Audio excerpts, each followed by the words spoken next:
तो अभी तक फिलहाल हम लोगों ने ये देख लिया है कि इलेक्ट्रिक पोटेंशियल एनर्जी क्या होता है, और फिर हमने देखा कि इलेक्ट्रिक पोटेंशियल क्या होता है। फिर उसके बाद हम लोगों ने डेरिवेशन देखा, इलेक्ट्रिक पोटेंशियल एक पॉइंट चार्ज के कारण और इलेक्ट्रिक पोटेंशियल मल्टीपल चार्जेस के कारण।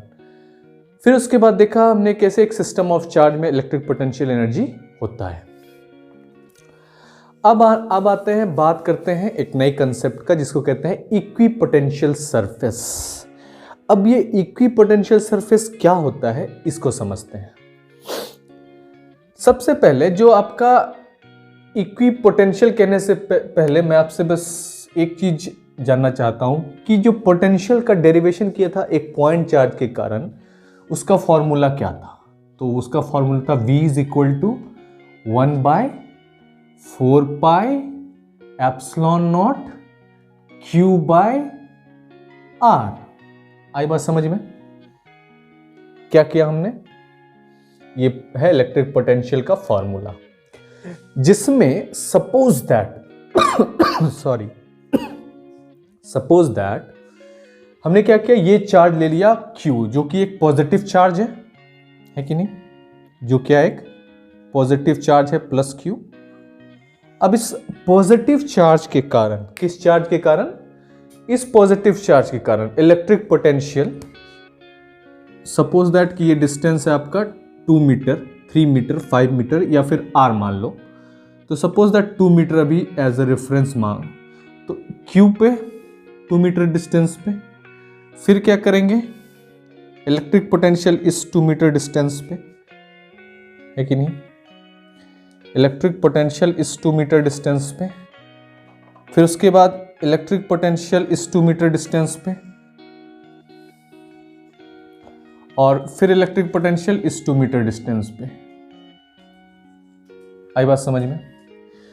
तो यहां पे क्या है, जो आपका डिस्टेंस है वो इंपॉर्टेंट फैक्टर है। क्यों? क्योंकि जो इलेक्ट्रिक पोटेंशियल का फॉर्मूला होता है वो होता है 1/4 Q बाय R, जिसमें R जो है वो क्या है, इनवर्सली प्रोपोर्शनल है पोटेंशियल का। इनवर्सली प्रोपोर्शनल कहने का मतलब ये हो गया कि अगर आप डिस्टेंस, मतलब R डिस्टेंस अगर कम होगा तो जो आपका पोटेंशियल है वो ज़्यादा होगा, और वहीं अगर आपका R डिस्टेंस जो है वो ज़्यादा होगा तो आपका पोटेंशियल कम होगा। क्यों? क्योंकि जो इलेक्ट्रिक ये R है वो इलेक्ट्रिक पोटेंशियल के इनवर्सली प्रोपोर्शनल है।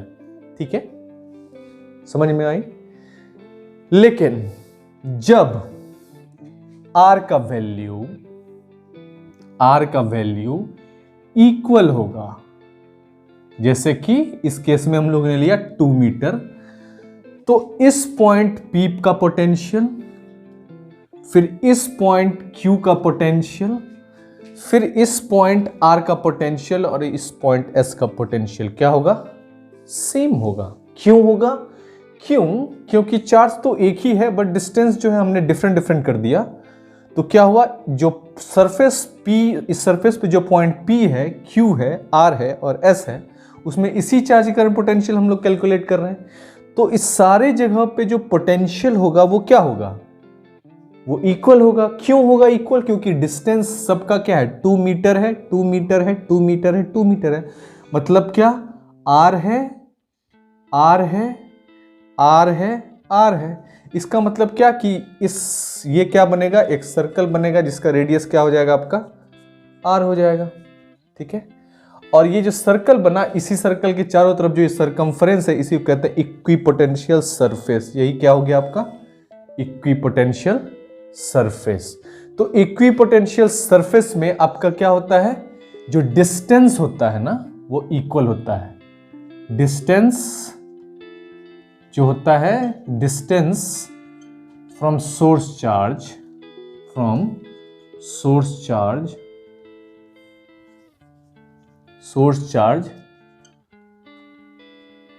इज इक्वल, या आर इक्वल,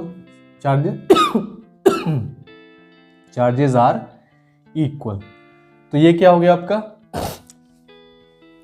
इक्विपोटेंशियल सरफेस।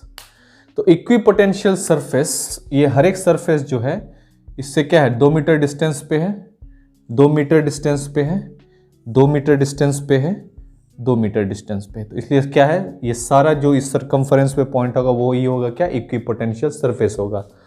ठीक है, तो अब क्या, अगर प्लस क्यू चार्ज के कारण एक सरफेस ये है, एक सरफेस ये है, तो इसका पोटेंशियल में डिफरेंस होगा। ठीक है, अगर एक और सरफेस बना दोगे तो इसका पोटेंशियल, इसका पोटेंशियल, इसका पोटेंशियल, इस तीनों सरफेस का पोटेंशियल डिफरेंट होगा। क्यों? क्योंकि डिस्टेंस का डिफरेंट होता है। ये 1 मीटर है, ये 2 मीटर है और ये 3 मीटर है। तो चूंकि ये जो डिस्टेंस का फर्क है, इसके कारण जो है इक्विपोटेंशियल सरफेस का भी डिफरेंट हो, पोटेंशियल का भी डिफरेंस हो जाएगा। ठीक है, तो इसलिए इक्विपोटेंशियल सरफेस में आपको याद रखना है कि जो चार्ज है उससे डिस्टेंस जो होता है वो क्या होता है, इक्वल होता है। उसी को क्या कहते हैं, इक्विपोटेंशियल सरफेस। तो आई होप कि ये चीज आपको समझ में आ गया होगा। फिर मिलते हैं आपसे नेक्स्ट क्लास में, तब तक के लिए bye bye and all the very best for your exam. इसी तरह से मन लगा के पढ़ते रहिए, आगे बढ़ते रहिए।